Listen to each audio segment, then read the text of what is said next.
For Sturgeon River Parkland. Mr. Speaker, recent media reports confirm that there is an active, ongoing Rcmp in relation to prosecutorial interference on the 2019 SNC Lavalin scandal.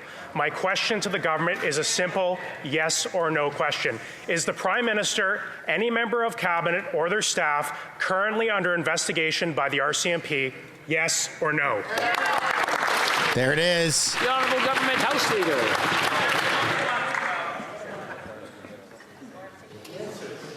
Okay, very good. Sorry, I missed that. L'honorable député. No one stood up? The Honourable Member for Louis Saint Laurent. What is that? Inaudible for the interpretation. The Prime Minister of Canada was threw out Julie Wilson-Raybould because she didn't want to be political in a judicial matter. Now we have a very sad affair in front of us. Can the Prime Minister rise today in the House and confirm that neither he nor anyone else from his cabinet have been investigated by the Rcmp? The Honourable Leader of the Government in the House, Mr. Speaker. I've already answered questions. Oh, the Liberals are so screwed. Of course, the Conservative Party are trying to pick partisan fights, and I've already answered. Nowhere is their environmental plan. They don't have an environmental plan after 8 years. It's a tax plan. Raising taxes on consumers, they still can't hit their targets. And they seem to suggest that if Canadians were just forced to pay more for gas, groceries, and heat, that forest fires would stop. Mr. Speaker, that is ridiculous. All that has happened is a 40-year high in food price inflation. 1 in 5 Canadians skipping meals because they can't afford food. 1.5 million going to food banks. Now, Mr. Speaker, they want a 61 cent a litre carbon tax. Well, they axe the tax so Canadians can afford to eat. The Honourable Minister of the Environment. So, Mr. Speaker, the Conservative Party of Canada say that if they were in power, they would work through technology to reduce pollution. It's interestingly.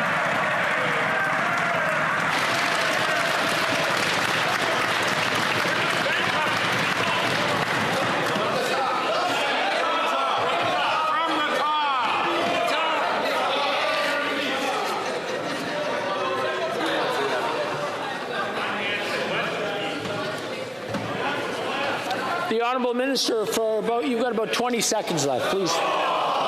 Interestingly enough, Mr. Speaker, they had 10 years. It's a zoo today. When they were in power. My friend and colleague, the Minister of Innovation, Science and Economic Development, does more for clean technologies on an average day before his first coffee, Mr. Speaker, than they did in 10 years. Whoa, hey. Let's not lie here. Years is reduce emissions while the economy grew, which proves the following quote. I take great exception to the federal minister always forcing this into a dichotomous issue.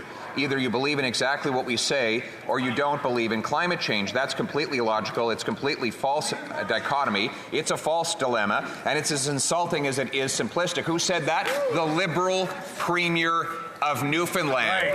He says the carbon tax will bring inflationary pressures to his people. Why won't they listen to the Liberal Premier and axe the tax? The Liberal cabinet's collapsing. You sit in this house and you listen every day, but I'd like to do another history lesson if you'd let me. The previous government had a Secretariat for Rural Economic Development.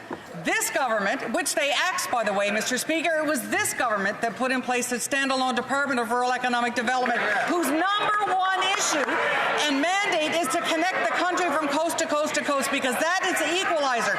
High-speed, affordable internet.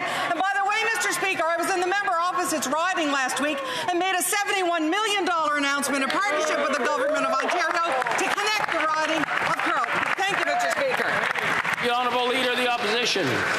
Shows how out of touch they are. They think that what rural Canadians want is another big government bureaucracy in Ottawa, Mr. Speaker. Yeah. What they actually want is more money in their own pockets. But the plan, Less government. member, is to raise taxes on Newfoundland customers, to bring in a 61-cent a litre carbon tax on Newfoundlanders, Labradorians, and all Canadians that will drive up the cost of heat, gas, and groceries. Even the Liberal Premier of Newfoundland says it won't help the environment, it will cause inflation. Why won't they axe the tax? The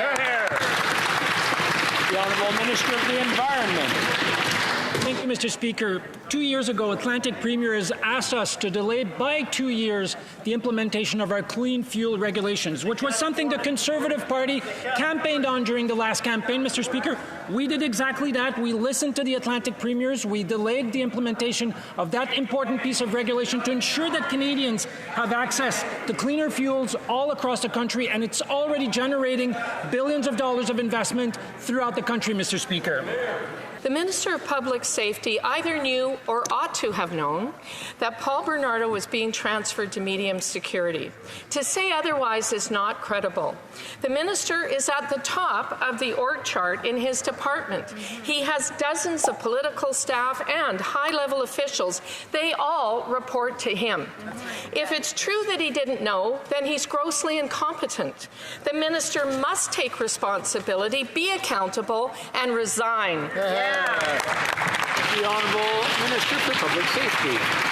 Mr. Speaker, as I have made clear now on a number of occasions, I have taken corrective steps to ensure that briefing protocols are provided in a timely manner, especially when it comes to sensitive decisions involving the transferring of dangerous offenders like Paul Bernardo. As soon as I found out, I contacted the Commissioner to express the concerns of the Leslie Mahaffey and Christian French families. That's precisely what the responsibility of this position is, as well as issuing new instructions to assure this kind of thing doesn't happen again. Thank you.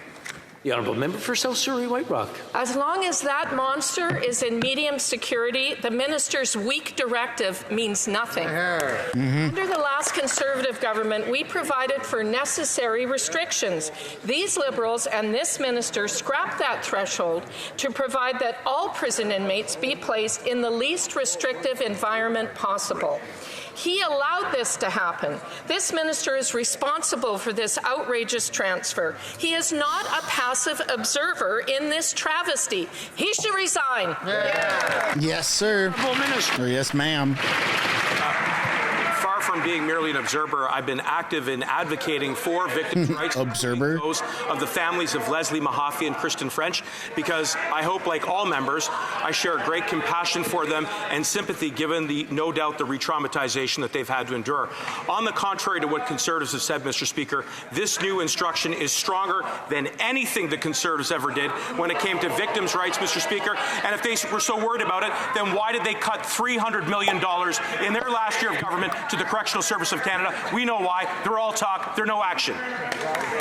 Thanks for watching the video to the very end. If you'd like to subscribe, I've made it very easy. You can do so by clicking right there. If you'd like to watch another House of Commons highlight clip, you can do so by clicking right there. And if you'd like to subscribe to my main channel, Mistersunshinebaby, where it's all Canadian political news, then you can do so by tapping up there. Subscribing is absolutely free. There's a button down below that says subscribe. If you'd like to join and become a member and financially contribute, you could do so as well. Thank you so much for watching this video.